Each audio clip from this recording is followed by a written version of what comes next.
এবং সম্মুখে উপস্থিত এই বাংলাদেশের মিডিয়ারা, আমি আমাদের মাধ্যমে এই তত্ত্বাবধায়ক সরকারকে জানাতে চাই, এই তত্ত্বাবধায়ক সরকারের কাছে আহ্বান জানাতে চাই, আমার ভাই মাওলানা রহিমউদ্দিনের মৃত্যুর জন্য যারা হয়, কারণ আমাদের দণ্ডবিধি আইন অনুযায়ী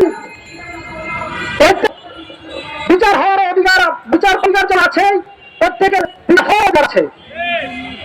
এই বাংলাদেশ অধিকার আছে, ঠিক এক শিল্পপতিও সেইভাবে ন্যায় বিচার অধিকার আছে। সুতরাং যদি কোনো অপরাধ করে থাকে, এদেশের ন্যায় বিচার পাওয়ার অধিকার তারা ছিল, এবং যে অন্যায় করেছে সেই অন্যায়ের বিচার অধিকার ছিল।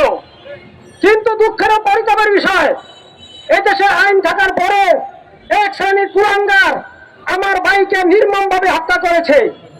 সুতরাং এই ন্যায় বিচার প্রতিষ্ঠার জন্য একমাত্র আপনাদের প্রিন্ট মিডিয়া ভাইদের দৃষ্টি আকর্ষণ করছি, কারণ আপনারা যদি স্বচ্ছভাবে এই হত্যাকাণ্ডটি কি জন্য ঘটেছে, কিভাবে ঘটেছে তা ধরে তুলতে পারেন, অবশ্যই এই সরকার তার বিচার না করে পারবে না।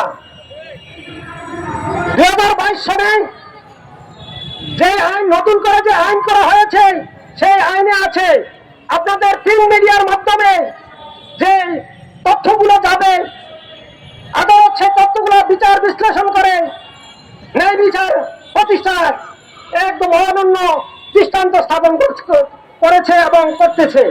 সুতরাং আপনাদের কাছে সর্বাত্মক সহযোগিতা চাই।